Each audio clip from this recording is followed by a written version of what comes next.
유진 피터스는 그의 책 다시 일어서는 목회에서 지금 시대의 목회 사역을 감당하도록 부름받은 사람들은 어떤 면에서 폐허가 된 도시로 다시 돌아와 여러 난관들 속에서 어떻게 그것을 재건하여 도시 기능과 예배 기능을 회복할 것인지 고민하고 궁리하는 느헤미야 같은 고대인들과 매우 비슷해 보인다고 말합니다. 탈종교화 시대에 제대로 대응하지 못해 교인 수가 감소하고 쇠약해지거나 정체를 겪는 교회들의 목회자들은 한마디로 하루하루가 죽을 맛입니다. 경기도 구리시에 위치한 새삼침례교회는 교회 창립 20주년을 맞아 20여 개척교회를 선정하여 희생적인 후원금을 보냈습니다. 또 어려운 시대를 모두 함께 힘을 내어 돌파하도록 300여 명의 목회자 가족을 초청하여 수일 동안의 세미나 비용을 모두 부담함으로써 선교적 교회를 세우도록 적극적으로 격려하였습니다. 예수님이 명하신 지상 사명을 완수하는 방법의 하나가 부흥하는 교회들이 비활성화된 교회들이 다시 살아나고 개척교회들이 꾸준히 성장하도록 경제적, 전략적, 인적 지원을 지속적으로 하는 것입니다. 우리 하나님의 말씀 요한복음 4장 3절부터 10절까지 교독을 하시도록 하겠습니다. 요한복음 4장 3절로 10절까지 마지막 절은 함께 합독하겠습니다. 준비되셨으면 제가 먼저 시작하겠습니다. 유대를 떠나사 다시 갈릴리로 가실새 사마리아에 있는 수가라는 동네에 이르시니 야곱이 그 아들 요셉에게 준 땅이 가깝고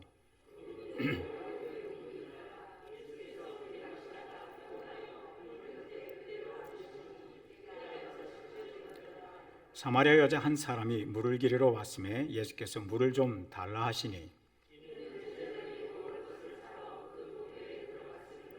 사마리아 여자가 이르되 당신은 유대인으로서 어찌하여 사마리아 여자인 나에게 물을 달라 하나이까 하니 이는 유대인이 사마리아인과 상종하지 아니함이러라.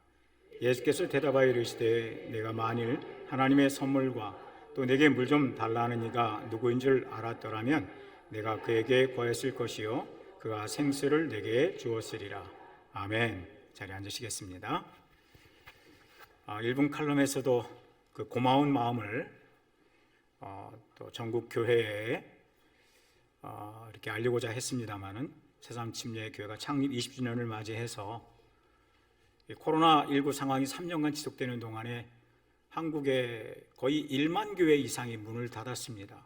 성수침례교회도 이렇게 아예 교회 자체가 없어진 교회보다는 이렇게 그 전세금 또 달세금 이런 것들을 부담할 여력이 안 돼서 이렇게 가정으로 들어가서 목회하는 교회들이 꽤 많이 생겨났습니다.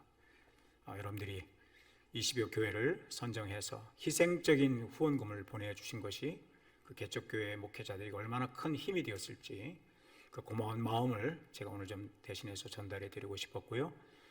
또 불과 이제 며칠 전에 끝났던 전국 목회자 친교회도 우리 새삼침례교회가 모든 재정을 부담하시고 초청해 주셔서 정말 코로나 때문에 모이기 힘들었던 전국의 목회자들이 그 가족들이 또 부목사님, 전도사님, 신학생들이 다 함께 300명이 넘는 분들이 함께 모여서 정말 오랜만에 밤새 이야기하고 교제하고 또 맛있는 음식들을 먹고 말씀을 듣고 또 선교적 교회라고 하는 그 주제를 갖고 이 시대에 어떻게 교회들이 선교적인 교회가 될 것인가. 이미 여러분들이 20여 교회를 개척한 교회를 도우신 일이나 또 이미 성수침례대학원대교를 포함해서 국내의 많은 교회들을 후원하고 있는 이런 선교적인 사명을 감당하는 교회, 또 지역사회에서 어떻게 우리가 계속 복음을 전할 것인가, 이러한 그 간증과 도전의 시간들이 정말 큰 축복이 되었습니다. 우리 전국 목회자들의 마음을 대변해서 우리 성도님들에게 또 목사님에게 또 기도와 물질을 후원해 주신 모든 분들에게 진심으로 감사드립니다. 우리 하나님께 영광 돌리는 박수 한번 드릴까요? 진심으로 감사합니다. 오늘 말씀의 제목은 한번 따라서 해보겠습니다. 가라. 예수께서 반드시 가셔야만 했던 곳으로. 이 제목을 잡고 보니까 오늘 송재호 박사님을 만나려고 예정했던 것은 아닌데 우리 송재호 박사님이 물리학 박사님이십니다. 69세 되셨다고 오늘 처음 알았습니다. 아침에 잠깐 대화를 나누면서. 이제 우리가 보통 정년 퇴임을 하면 그때부터 많이 쉽니다. 그런데 하나님께서 지난날 20여 년이 넘게 평양과학의대에서 또 연변과학의대에서, 거기는 적대 국가 아닙니까? 자유가 그렇게 많이 주어지지 않는 나라이죠. 감시의 눈초리가 항상 있고 커리큘럼을 끊임없이 감독하는 그러한 북한에서, 또 연변에서, 평양에서 학생들을 가르치고 그 가르치는 틈새를 또 이용해서 복음을 전하셨던 그 삶을 이제 마무리하고, 힘든 삶들을 마무리하고 이제 좀 쉬어야 하겠다고 하셨는데, 아프리카 가나에서 또 하나님이 부르셔서 그 척박한 땅에서, 또 임철순 가수성교사님 일을 벌리기로 유명하신 분들입니다. 무대 보이신 분들이거든요. 이분들이 그런 분들과 함께 가나에 앞으로 믿음의 그런 영적 지도자들을 배출하기 위한 엄청난 그 비전을 갖고 그 일에 부름 받으셨고, 또 총장이라고 하는 큰 책임을 맡으시게 되었습니다. 가라. 예수께서 반드시 가셔야만 했던 곳, 또 예수님이 반드시 가서 만나야 했던 사람들이 있는 곳으로 가라고 하는 것이 오늘 제 메시지 전체입니다.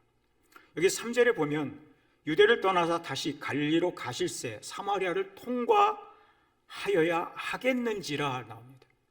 예수님이 사마리아를 반드시 가셔야만 했다, 이렇게 말씀하고 있습니다. 여기서 먼저 우리는 이 사마리아인들을 오늘 본문에서 만났는데, 사마리아인들이 현재도 살고 있을까, 이 세상에 존재할까 하는 것이죠. 지난 6월에도 제가 성지순례를 가서 이 사마리아 사람들에 대한 관심이 좀 있었고, 또 수가성 우물가도 관심이 있어서 방문을 하게 되었습니다. 2022년 9월 4일 현재 850명의 사마리아인이 이 지구상에 존재합니다. 이들은 희귀 소수 민족으로 분류가 되어서 세계적인 보호 대상으로 지정을 받고 보호되고 있습니다. 그 중에 415명이 이스라엘에 거주하고 있고요. 또 일부는 팔레스타인 영토에 살고 있는데, 예루살렘에서 북쪽으로 65km를 가면 요르단 서안지구라고 하죠. 거기에 해발 668m의 그리심산이 나옵니다. 성경에서 많이 들어보셨죠? 그리심산이 나오는데, 이 그리심산 정상 부근에 로자 마을이 조성이 되어 있고, 거기에 381명의 또 다른 사마리아인들이 오래전에 그 자신들의 전통을 어느 정도 고수하면서 생활을 하고 있습니다. 거기에는 그들만의 해당도 있고요. 또 지난 4월에는 그곳에서 유월절 제사를 드리면서 약 40여 마리의 양을 희생하면서 유월절을 지냈던 곳이기도 합니다. 우리 오늘 그 역사 속에 현재 존재하고 있고 살고 있고, 그리고 2000년 전에 예수님께서 반드시 가셔야만 했던 이 사마리아를 중심으로 교훈을 받고자 합니다. 예수는 왜 사마리아로 반드시 가셔야 했는가? 지름길이라서 사마리아를 거쳐 가셔야 했는가? 맞습니다. 지름길 맞습니다. 그런데 그 길은 사마리아 사람들의 강한 적대감을 느끼는 것입니다. 송재 박사님이 북한에 가야 된다고 할 때 이미 심적인 불안감이 있었을 겁니다. 적대 국가, 공산 국가, 김정일 통치하는 그런 국가. 사마리아인들이 유대인을 바라보는 시선은 지금 현재 우크라이나와 러시아가 전쟁을 하고 있는데, 우크라이나 백성들의 삶 속에 푸틴을 바라보는 침략자, 그리고 그가 보낸 침략군들을 바라보는 시선과 별반 다르지 않습니다. 유대인들이 예루살렘 성전을 재건축할 때 뿌리가 근간이 이스라엘 사람이니까 그들은 지금도 Children of Israel 이렇게 부릅니다. 이걸 우리가 이스라엘의 자녀들이라는 말이 아니고 유대인이라는 뜻이거든요. 그들은 자신을 유대인이라고 부릅니다. 그러나 유대인들은 너희는 유대인이 아니야. 너희들의 혈통은 무너졌고, 너희들은 온갖 잡것이 섞여 있고, 너희들은 신앙적으로도 신학적으로도 불순물이 가득하기 때문에 다 틀렸어. 우리하고는 함께 할 수 없어. 우리는 범죄자들이 벌어놓은 그 돈을 받아서 헌금 성전을 지는 데 짓고 싶지 않아. 우리는 너희들하고 결혼할 수 없고, 우리는 너희하고 교류할 수 없고, 사업을 함께 할 수 없어. 그냥 우리는 완전히 다른 거야. 성전 건축에서 거절당한 사마리아인들은 그들도 비록 혼합적인 그런 종교가 되어 있고 여전히 일부는 우상을 숭배하기도 했지만은 그래도 옛날 야곱에서부터 섬겨왔던 아브라함의 하나님, 이삭의 하나님, 야곱의 하나님을 향한 그 열망이 있어서 사마리아의 성전을 지었습니다. 그러나 유대인들은 성전은 하나만 있어야 된다고 믿었습니다. 그래서 주전 125년에 마카비 왕과 마지막 통치자인 요한 히르카누스 1세가 군대를 보내서 성전을 다 불태워버렸습니다.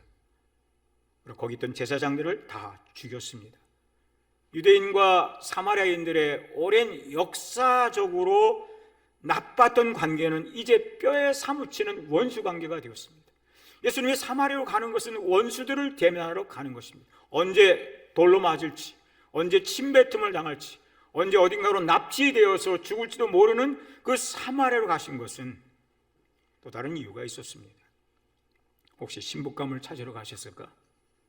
우물가는 구약 성경에서 남자가 신부감을 찾으러 가는 곳입니다. 물을 깃고 짐승들에게 물을 먹이는 젊은 여성들 중에 마음에 드는 여자에게 다가가서 물을 얻어 마시면서 요즘 말로 썸을 타고 그린라이트가 켜지면 청혼하는 곳이 우물가입니다. 이삭의 신부 리브가 야곱의 신부 라헬, 모세의 신부 십보라를 모두 우물가에서 만났습니다. 총각 예수는 배우자를 찾아 청혼하러 수가성 우물가에 가서 수가성 여자의 7번째 남자가 되려고 하신 것인가? 물론 아닙니다. 예수는 왜 반드시 사마리아로 가셔야 하는가? 여기는 두 가지 이유가 있습니다. 첫째는 오늘 우리가 본문에서 만났던 수가성 여자 그리고 사마리아 사람들 그들을 위해서, 두 번째는 제자들을 위해서.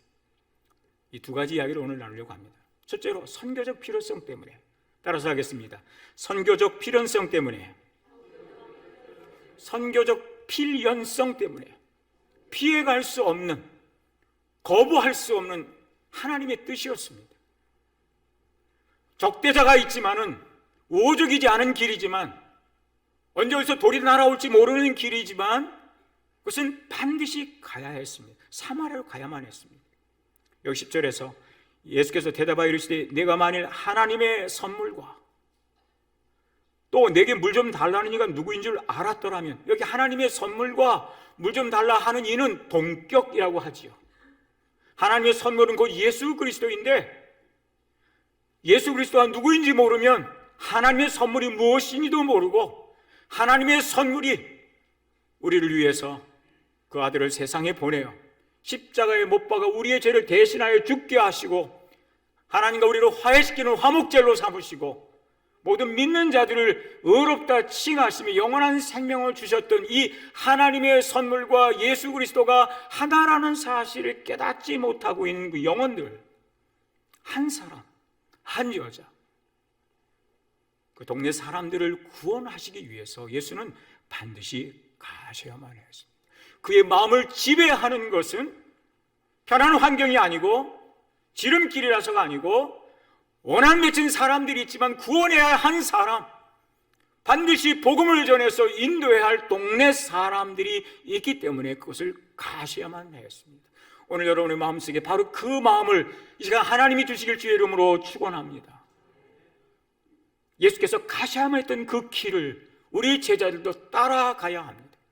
교회를 세우신 목적도, 여러분과 제가 제자 훈련을 받는 목적도, 우리가 직분을 받은 목적도, 재직이 된 목적도 우리의 마음속에 궁극적으로 하나님의 마음에 있는 곳, 하나님께서 만나기 원하셨던 곳, 하나님께서 이 목마른 영혼들에게 영원한 생명수를 주시기 위해서 거저 값없이 주시는 이 구원의 선물을 한 번도 경험해 보지 못한 사람들을 구원하시려고 이렇게 멋있고 아름다운 교당을 지으셨고, 이 예배를 통해서 얻는 힘과 열망과 도전을 통해서 한 영혼을 구원하러 가라고 예수께서 이 시간 말씀하는 줄 믿으시면 크게 아멘 하시기를 바랍니다. 예수는 뜨거운 한낮의 더위로 목이 마르셨어요. 실제로 성지를 방문해서 한낮에 걸어보니, 지난 6월에 걸어보니까 겨울에 갔을 때하고 여름하고 너무 차이가 나더라고요. 38도, 아주 더운 시간에는 42도까지 치솟았어요. 정말 목이 마르고, 예수님도 육신을 가지신 하나님 아들이신지라 목이 말랐어요. 하지만 우물가에 가서 잠시 그 목을 채워줄 그 물 한 그릇 때문이 아니라, 거기 정말 목말라 하는 한 영혼, 구원받지 못해서 하나님을 몰라서 신령과 진정의 예배를 드릴 수 없어서 성전이 불타버리고 우리는 과부가 됐다고 믿고 있는 이 불쌍한 동네 사람들, 그 민족을 위해서, 한 영혼을 위해서 예수는 가셔야만 했습니다. 가셔야만 하겠다, 통과해야 하겠는지라 라고 번역된 헬라어가 여러분 알아두시면 도움이 되실 거예요. 데이, 따라서 그냥 데이, 데이라는 말입니다. 이 말을 필연적인, 불가피한, 피해갈 수 없는 그런 뜻입니다. 주님의 마음에는 피해갈 수 없는 열망이 있었어요. 피해갈 수 없는 목마름이 있었어요. 한 영혼이 구원을 받기까지는 피해갈 수 없는, 한 영혼이 구원받기까지는 만족할 수 없는 그런 거룩한 목마름이 주님의 마음을, 주님의 열정을, 그분의 시선을 지배하고 있었어요. 데이라는 이 단어를 영어로 번역할 때 it is necessary, necessary 그렇게 번역합니다. necessary. 이 말은 우리가 또 다른 말로 must라는 말 쓰죠. 우리 must go, 반드시 가셔야만 했다. 반드시 가셔야만 했다. 한 영혼을 구원하기 위해서 피해갈 수 없는 길이었다. 아무도 멸망치 않고 모든 사람이 구원받기를 바라는 하나님의 마음을 주님은 순종하고 싶었기 때문에, 완전히 복종하기 원하셨기 때문에 그분은 가셔야만 했었습니다. 신성한 불가피성. 이 동일한 단어가 나오는 곳에 하나가 누가복음 19장 5절에 있습니다. 예수께서 여리고에 이르러 돌 무화과 나무에 올라가 있는 삭개오를 쳐다보시고 이르시되, 삭개오야 속히 내려오너라. 내가 오늘 내 집에 유하여야 하겠다. 유하여 하겠다. I must stay at your house today. I must stay. 난 네 집 반드시 방문해야 된다. 왜 하필 삭개오입니까? 그 동네에 부자도 많고 아름다운 집도 많고 전 있는 집도 많고 수영장에 딸린 집도 있었어요. 은퇴한 사람들이 와서 살 만큼 너무나 아름다운 여리고에 왜 하필 삭개오입니까? 손가락질 받는 사람 아닙니까? 그 도시에서 최고의 악인을 찾아내니 삭개오입니다. 그는 키가 작았습니다. 사람들이 자신을 깔보고 얕잡아 보는 것이 싫었습니다. 사람보다 더 크게 보이고 싶어서, 더 위대하게 보이고 싶어서, 아무도 저를 함부로 대할 수 없는 사람이 되기를 원해서 그는 닥치는 대로 돈을 모았습니다. 거부가 되었습니다.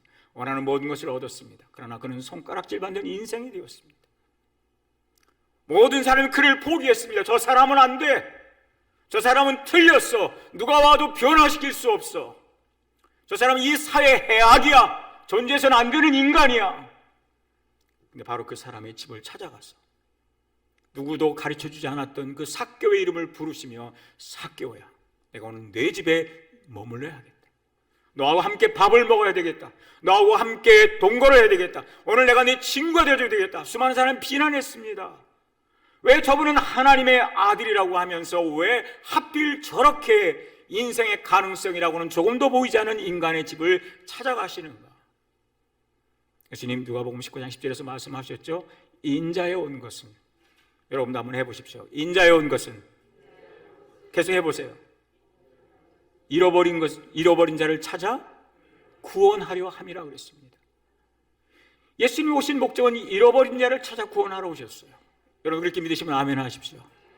잃어버린 여러분을 찾아오셨고, 예수께서 이 땅에 이렇게 아름다운 교회를 세우신 목적도, 집사님들을 세우신 목적도, 이 아름다운 청년들이 예배자로 있는 목적도 잃어버린 자를 찾아 구원하기 위함인 줄 믿으시면 크게 아멘 하십시오. 그것이 우리의 사명입니다.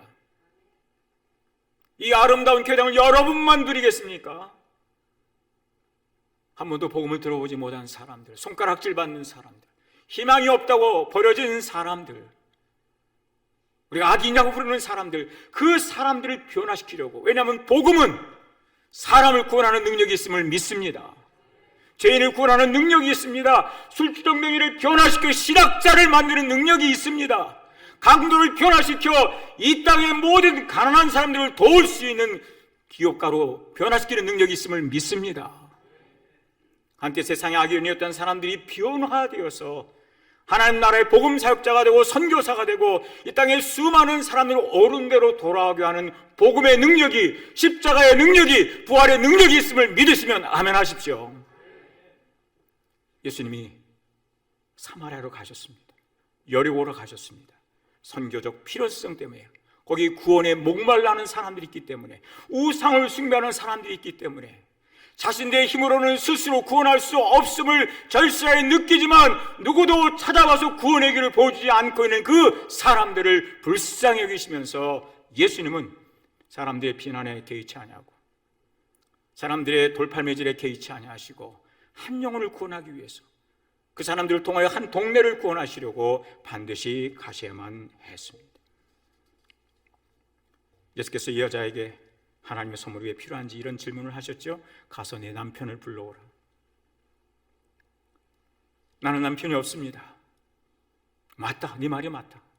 내가 전에 5 남편이 있었고 또 지금도 한 남자랑 살고 있는데 그는 내 남편이 아니니 내 말이 진실하다. 갑자기 이 여자의 진실이, 그녀의 삶이 드러납니다. 물론 예수께서는 이 사마리아 수가성 여자를 조금도 비난한 것은 아닙니다. 그녀의 결혼 생활이 좋다, 나쁘다, 합법이다, 잘못되었다 전혀 말씀하지 않았어요. 그녀의 사실만, 소위 팩트만 말씀하셨습니다. 1세기 당시 여성들은 초혼이, 조혼이 일반적이었습니다. 잦은 전쟁으로 인해서 종종 어린 나이에 13살, 14살에 결혼을 했는데 남편이 전쟁 때 끌려가고 17살에 과부가 됩니다. 어린 나이에 자식이 하나 태어났습니다. 먹여 살 길이 막막합니다. 다시 재혼을 합니다. 또 남편이 22살에 끌려갑니다. 이 여성은 또다시 20대 중반이 될 때 남편을 또 잃어버리고 2번째, 3번째 결혼을 하는 일들이 1세기에 많이 사실은 일어났습니다. 사마리아 수가성 여인의 삶을 한마디로 묘사하면 불행한 겁니다. 행복하지 않은 겁니다. 그녀의 삶은 순탄하지 않습니다. 애롭습니다. 괴롭습니다. 의지할 데가 없습니다. 이 사마리아 여자는 오늘 우크라이나 전쟁을 겪으며 저 러시아의 엄마들과 러시아의 아내들과 러시아의 부모들하고 똑같습니다. 우크라이나 여성과 똑같습니다. 한 사람의 침략적인 야욕으로 인해서 젊은이들이 전쟁터에 끌려갑니다. 훈련도 받지 않고 끌려가서 수천 명이, 수백 명이, 수만 명이 죽었습니다. 고아가 나오고 과부가 나오고 누구도 책임져 주지 않는 전쟁을 21세기에 인류가 그들의 탐욕으로 땅을 넓히는 전쟁으로 하고 있는 것을 봅니다. 이 사마리아 여자는 모든 사마리아 여성들을 대표하기도 합니다. 종교사회, 정치적으로 종속적 위치에 있는 여자들의 대표성을 띄웠습니다. 여성들은 해당에 들어가지도 못하고 여성의 뜰에서 예배해야만 했고 사유재산권도 없고 법정 증인도 될 수 없는 여성의 신분, 그저 후손을 낳는 존재로 치부되고 이혼할 수 있는 권리는 철저히 남성에게만 있었던 모든 시대의 여성들을 대표하고 있습니다. 보십시오. 얼마 전에 우크라이나에서 대한민국이 미국에 철수했습니다.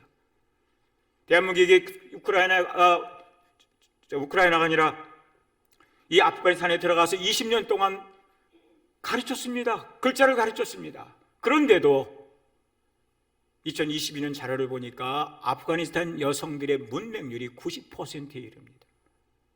남성이 70%입니다.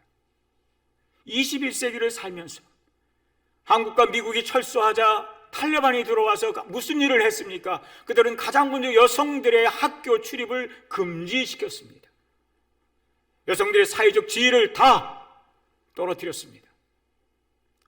모든 여성들은 공무원 될 자격이 없다며 공무원 지위를 다 박탈했습니다. 남자와 여자들이 모이는 곳에 가운데 휘장을 치고 서로 얼굴을 바라보지 못하게 했습니다. 여성들이 외출할 때는 자유롭게 외출하는 것이 아니라 아버지나 남편이나 동생이나 오빠가 동행해야만 여자들은 외출할 수 있었고 그들의 정체성인 얼굴을 다 가리고 눈만 내놓고 다니게 만들었습니다. 21세기에 인도에서는 남자들이 아내를 향해서 탈락 이름 비슷하죠? 너 탈락했어. 탈락 3마리를 하면 이혼이 성립이 되는 시대에 살고 있습니다. 얼마나 우리가 살고 있는 이 땅에 우상을 숭배하는 나라들이 많으며 거짓 신들을 숭배하는 나라들이 많으며 평화를 가정한 무슬림에 의해서 정복되는 나라들이 얼마나 많으며, 나라와 나라 사이에 내전이 일어나서 수많은 아이들이 부모를 잃고 고아가 되고 거처를 잃고 학교를 잃어버리고 방황하고 있는 수많은 아이들, 수백만의 아이들, 그리고 그들을 데려다가 해방전사라고 하면서 군인을 만들기는 잔인한 사람들, 2000년 전의 이야기가 바로 우리 시대의 이야기입니다. 정말 이 땅의 모든 사마리아인들을, 복음을 들어보지 못한 사람들을 잘못된 종교와 잘못된 우상 숭배와 거짓과 사탄과 귀신 숭배를 하면서 영원히 죽을 수밖에 없는 사람들, 행복하지 않은 결혼들, 인간의 탐욕에 의해서 희생되어 죽이는 수많은 나라들을 향해서 예수는 가셔야만 했습니다. 저는 오늘 여러분에게 가야만 한다고 말씀하고 있습니다. 물론 우리들은 성대 박사님처럼 아프리카라고는 먼 나라까지는 못 갈지 모릅니다. 그러나 이웃들에게 가야 합니다. 이 교당에 세워진 이 지역에 있는 모든 사람들이 여러분의 마음속에 있어야 합니다. 주님이 품었던 그 마음, 그 부담감, 그 책임감, 피해갈 수 없는 그 책임감, 거룩한 의무감이 이 시간 우리 하나님께서 여러분의 마음속에 부어주시기를, 또 부어주시길 주의 이름으로 축원합니다. 예수는 반드시 사마리아로 가셔야만 했습니다. 마침내 이 여자가 주님을 알아보고 그분이 메시아인 것을 깨닫고 동네로 들어가서 이렇게 말합니다. 여자가 물동이를 버려두고 동네로 들어가서 사람들이 이르되 내가 행한 모든 일을 내게 말한 사람을 와서 보라, 이는 그리스도가 아니냐 하니 그들이 동네에서 나와 예수께로 오더라 그랬습니다. 한 사람의 삶이 복음으로 인해 변화가 되었습니다. 하나님 앞에 나설 자격이 없다고 생각하며 살아왔던 이 한 여자, 자신을 별 볼 일 없는 존재라고 생각했던 이 여자, 나도 과연 하나님의 사랑을 받을 수 있을까? 수없이 고민하며 살았던 이 여성, 지난날의 기억에 끊임없이 자신을 괴롭히며 움츠러들게 했던 이 여성, 자신을 부끄러운 엄마로 친정어머니를 뵈러 갈 수도 없는 부끄러운 인생을 산 여자로 생각했던 이 사마리아 여자가 변화되었습니다. 예수께서 자신의 삶에 찾아오셨다고, 강도당한 내 인생에 그분이 찾아오셔서 비어진 모든 내 마음을 그분의 은혜로, 사랑으로 채워주셨다고 간증을 하고 있습니다. 예수께서 나를 찾아오신 것은 내 삶의 아주 강도 높은 세무조사를 통해서 내가 얼마나 철저하게 타락하고 부패한 것인가를 하나님과 사람이 들춰낼 목적으로 찾아오신 것이 아니라 나의 애로운 것을 아시고 싱글 마음으로 살아가는 것이 얼마나 고단한 것인지 나를 아시고, 병들고 나이 드시고 치매로 고생하는 부모를 모시고 살아가는 이 며느리의 그 힘든 마음을, 딸의 그 힘든 것이 얼마나 힘든 것인지를 주님께서 아시고, 때로는 실직하여 지금 한참 돈이 필요할 때, 아직도 자식들이 아빠의 힘이 필요하고 격려가 필요한 이 시기에 아무것도 할 수 없다고 무능한 자라고 제쳐하며 사람들 만나를 기피하고 있는 우리의 인생에 찾아오셔서 우리를 구원하시고 우리에게 힘 주시고 위로하시고 능력을 주셨다고 이 사마리아 성은 간증하고 있습니다. 그녀에게 얼마나 놀라운 축복입니까? 저도 그랬습니다. 제가 초등학교 5학년 때 아버지가 갑작스럽게 심장마비로 돌아가셨습니다. 어린 나이였지만 저도 우리 아버지 없는 인생은 참 고달프겠구나, 힘들겠구나, 이런 정도는 생각은 했습니다. 우리 어머니도 참 힘드시겠구나, 우리 삼남매가 정말 힘든 인생을 살 수밖에 없겠구나라는 어린 시절의 생각이 있었어요. 그러면서 한쪽 마음에는 나는 죽지 않은 아버지 있으면 얼마나 좋을까, 아프지 않은 아버지 있으면 얼마나 좋을까, 내가 힘들 때, 고단할 때, 어려울 때 언제나 나를 지지해주고 가르쳐주는 아버지 있으면 얼마나 좋을까. 제 아버지가 마지막 추억은 제가 초등학교 4학년 때 아버지가 저를 이렇게 목마를 태워서 서울에서 아주 유명한 사람의 장례식이 있었는데 그 장례식을 보게 하시면서 택수야 기억해라, 이것은 역사적인 장면이다. 그 아버지가 내가 20살 때에도 30살 때에도 그렇게 해주시면 얼마나 좋을까. 1972년 4월 12일 수요일날 오후에 누군가 저희 집에 박근혜 마음이라는 전도지를 던져놓고 갔습니다. 그것을 읽는 동안에 내가 그토록 갈망했던 분을 만났습니다. 아버지, 하나님 아버지. 예수 그리스도를 믿는 사람은 하나님이 아버지라는 사실을 그때 깨달았습니다. 예수께서 나의 죄를 위해서 돌아가신 것을 알았고 예수님이 나를 사랑하셔서 이 세상에 오신 것도 알았습니다. 그날 예수님 나의 주님으로 영접했을 때 놀라운 기쁨이 찾아왔습니다. 집 뒷산으로 뛰어 올라가서 하나님 감사합니다. 이제 하나님을 섬기며 살겠습니다. 이렇게 고백하고 내려와서 전도지 뒷면을 보니까 동상동 성서 침례교회, 그날 수요일날 예배에 찾아가서 그리고 5월 28일에 마이크 페퍼 목사님에게 침례를 받고, 그리고 나서 50년의 세월이 지나는 동안에 하나님 아버지는 저에게 너무나 좋은 아버지가 되어 주셨습니다. 목마른 내 삶에 끊임없이 생수를 부어주시고, 내가 지쳤을 때 붙잡아 주시고, 지혜가 필요할 때 지혜를 부어주시고, 능력이 필요할 때 능력을 입혀주시고, 내가 기도하는 것마다 하나도 놓치지 않고 너무 기도 응답을 잘해 주셔서 기도하기가 두려울 정도로, 제가 가장 두려워하는 기도가 뭔지 아십니까? 20대 청년 때 하나님 저에게 하나님의 말씀을 매일 증거할 수 있는 기회를 주시게 됐더니 웬 설교할 기회가 그렇게 많이 찾아오는지, 하루에 한 번만 해달라고 했는데 막 2번씩 3번씩. 그래서 나중에는 주님, 너무 기도 박스 응답하시지 말고 적당히 좀 알아서 응답을 해주시면 좋겠다고, 이렇게 불평을 할 정도로 하나님이 내 인생에 놀라운 아버지가 되어주셨어요. 이 여성이 그렇게 간증하고 있습니다. 사람들은, 드라마 작가들은 항상 결말을 어떻게 맞을까를 생각합니다. 해밍웨이가 1차 대전에 참전한 경험을 살린 작품으로 1929년에 내놓은 무기여 잘 있거라라, 이게 쓰면서 결말을 먼저 써놨습니다. 자그마치 결말, 이걸 우리가 엔딩 버전이라고 하죠. 이거를 47개를 먼저 써놨어요. 그 중에 몇 가지나 해피엔딩으로 끝나는 대본이 있었을까요? 해밍웨이 머릿속에는 처음부터 해피엔딩으로 끝나는 버전이 아예 없었어요. 결말이 다 비극이었어요. 죽음으로 끝이 났어요. 사실 해밍웨이 아버지도 1928년에 엽총으로 자살을 했어요. 그 아버지가 자살했던 그 엽총을 어머니가 해밍웨이 생일날 선물로 주었는데 1961년 7월 2일에 해밍웨이는 잠자고 있는 아내를 마지막으로 쳐다보고 나서 밖에 나가 아버지가 자살했던 그 총으로 그도 자신의 목을 향해서 쏘고 자살 결말을 끝냈어요. 여기서 끝나지 않았습니다. 여동생 이슐리는 약물 과다복용으로 1966년에 자살했습니다. 남동생 레스토도 총으로 1981년에 자살했습니다. 영화 배우였던 해밍웨이의 손녀 마고 해밍웨이도 1996년에 약물 과다복용으로 자살했어요. 우리 각 사람은 자기 인생의 드라마를 지금 써가고 있어요. 사마리아 여자의 삶에는 어디를 찾아봐도 비극밖에 없었어요. 그녀의 결말은 비극이에요. 불행이에요. 목마름이에요. 행복하지 않아요. 그러나 하나님께서, 예수 그리스도께서 사마리아로 가신 것은 이 비극적 결말을 바라보며 살아가고 있는 사마리아 여자에게, 그리고 온 인류를 향해서 그분이 이 땅에 오셔야만 했던 것은, 우리의 결말은 비극입니다. 죽음입니다. 심판입니다.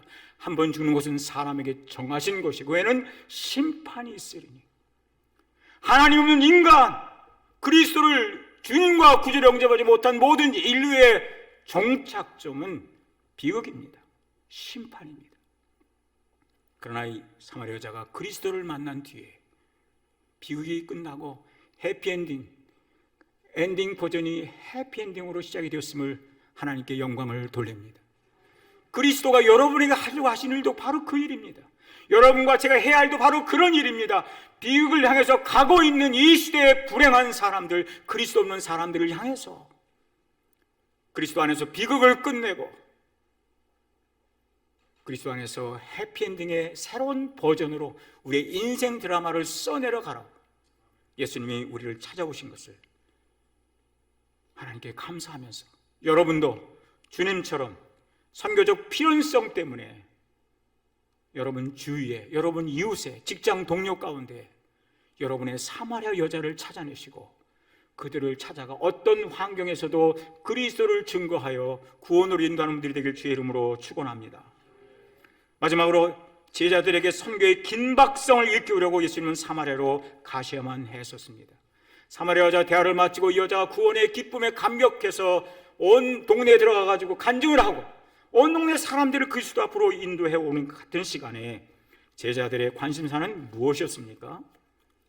여기 31절에 여자가 28절에 보면 그들이 동네에서 나와 예수께로 오더라. 그 사이에 제자들이 청하여 이르되 랍비여 잡수소서. 오늘 예배 마치고 어디 갈비탕 먹으러 갈까? 한정식 집으로 갈까? 지금 이 생각 벌써 하고 계시나요? 제자들의 관심사는 잡수소서였어요. 사마리아 여자가 구원의 감격과 기쁨을 온 동네 사람들이 가서 외치고 또 외쳤습니다. 여기 헬라어 원문에 보면 이 여자가 가서 끊임없이 keep testifying 이렇게 되어 있어요. 계속해서 간증했다고 했어요. 여러분 와서 보십시오. 이분은 그리스도입니다. 전지하신, 전능하신, 용서의 하나님, 회복의 하나님, 우리를 온전케 하시는 하나님, 비극을 끝내고 행복을 시작하게 하신 바로 그 하나님이십니다라고 끊임없이 반복해서 간증한 사람들을 그리스도 앞으로 데리고 왔어요. 그러나 같은 시간에 제자들은 자신들과 그리스도가 잡수실 점심 식사에만 몰두하고 있었어요. 오늘 우리들의 모습은 아닌지, 지금 우리의 삶을 지배하고 있는 우리의 시선이 머무는 것은 무엇입니까? 우리의 마음이 이뤄진 영혼에 가 있습니까? 내가 만난 그리스도를 어떻게 하면 우리 형님, 우리 누님, 우리 아버지, 우리 어머니, 우리 이웃들을 그리스도 앞으로 인도할까 끊임없이 간증하며 물동이도 버려두고 왔어요. 그녀의 첫 번째 관심사였던 물동이도 버려두고 다른 사람의 영혼에 관심을 기울이고 있었어요. 그런데 정작 제자들은, 가서 복음을 전할 이 제자들은 오로지 점심 식사에 집중되어 있었어요. 예수님은 그들을 나무라지 않으셨어요. 뭐라고 말씀하셨습니까? 나는 말이야, 너희가 알지 못하는 양식이 있어. 누가 대신 갖다 줬어요? 그게 아니고 하나님의 뜻, 이뤄진 영혼을 구원하는 하나님의 뜻. 여기서 한 사람을 구원했잖아. 편견을 넘어서서, 적대감을 넘어서서, 반대를 넘어서서, 남자와 여자라고 하는 이 거리감을 넘어서서 한 사람이 구원받기 너무 좋아서 나 이 밥 안 먹어도 돼, 나 배고프지 않아. 마치 핸델이 오라토리오 메시아를 잡고 가면서 너무 좋아서 그 메시지가, 그 내용이 그 너무 환상적이어서 깊은 나머지 하루 이틀 며칠씩 안 먹어가면서 그 곡을 완성한 것 같은 기쁨이 그리스도에게는 있었어요. 여러분에도 이 기쁨이 있으길 주의 이름으로 축원합니다. 나 오늘 점심 안 먹어도 돼. 오늘 한 사람이 구원받았잖아. 오늘 내가 인도한 사람이 교회 왔잖아. 새가족반에 등록했잖아. 너무너무 좋아. 나 안 먹어도 돼. 아니, 내가 다 사줄게. 오늘 이 그리스도의 마음이 여러분에게 있으실 주의 이름으로 축원합니다. 그러면서 예수님께서 이 여자가, 사마리아 구원받은 여자가 동네 사람들에게 와 보라, come and see, 예수님을 보라고 초청한 것 같이 예수께서는 이 제자들을, 사마리아 여자를 보시며 그 동네 사람들을 보시며 이렇게 말씀하셨어요. 너희 눈을 크게 떠서 봐라. 저 돌아오는 영혼들을 봐라. 너희들은 4개월이 지나 추수할 때가 된다고 하는데 봐라, 이미 추수할 때가 되지 않았느냐. 봐라, 지난 20년 동안에 여러분 이곳에 복음의 씨앗을 얼마나 많이 뿌렸습니까? 눈물을 얼마나 많이 뿌렸습니까? 이 도시를 구원하려고, 영혼들을 구원하려고, 아이들을 구원하려고 얼마나 많은 희생을, 눈물을, 헌신을 쏟아부어서 복음의 씨앗을 뿌렸는데 이미 다 준비되었다. 아멘. 나가서 거두셔야 된다는 말씀인 겁니다. 좋은 날이 아닙니다. 더 좋은 날이 기다려서는 안 되는 것입니다. 코로나가 끝나고 팬데믹이 엔데믹으로 바뀌고 또 다른 어떤 것이 올지도 모릅니다. 때를 얻든지 못 얻든지 뭐라고 했습니까? 말씀을 전파라고 하지 않았습니까? 제자들 말씀하십니다. 얘들아, 먹는 거 관심 조금만 덜 갖고 봐라, 이미 다 준비되었다. 가서 거두기만 하면 된다. 영혼들을 찾아가서 저 여자처럼, 저 사마리아 여자처럼 복음을 전해야 되지 않겠니? 집사님이 그렇게 해야 되지 않겠습니까? 여기 성도님이 그렇게 해야 되지 않겠습니까? 히어도 치수할 때가 됐다. 눈을 떠서 봐라. Look at the field라고 했습니다. 저 들판을 봐라. 저 구원받을 수많은 영혼들이 있는 것을 보지 않느냐. 사랑하는 성도 여러분, 이제 여러분도 주님처럼 가시기를 주의 이름으로 축원합니다. 예수께서 반드시 가셔야만 했던 곳, 반드시 만나야 했던 사람들, 복음을 들어야 하는 사람들, 그들이 삭개오라는 이름을 가지고 있건 수가성녀이라는 이름을 가지고 있건 상관없이 모든 사람은 죄 아래 있고 모든 사람은 심판 아래 있고 모든 사람은 하나님의 진노의 손 아래에 있지 않습니까? 가장 가까운 우리의 가족들, 동료들, 여러분의 마음속에 어떤 브레이크도 제동을 걸 수 없는 그 영혼을 향한 그 갈망이, 그 움직임이,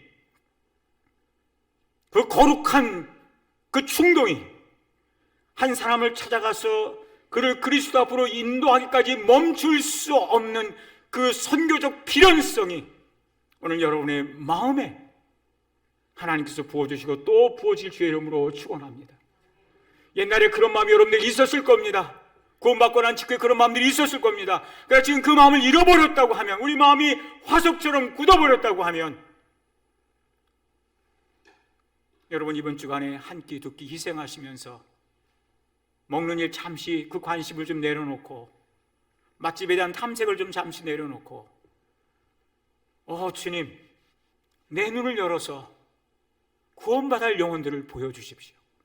한 사람의 얼굴을, 한 사람의 이름을 내게 보여주십시오. 어떤 형편에서도 내가 가서 복음을 전해주는 한 사람을 내게 주십시오. 이렇게 기도하시면서 한 영혼을 그리스도 앞으로 인도하시는 우리 모두가 되기를 주의 이름으로 축원합니다.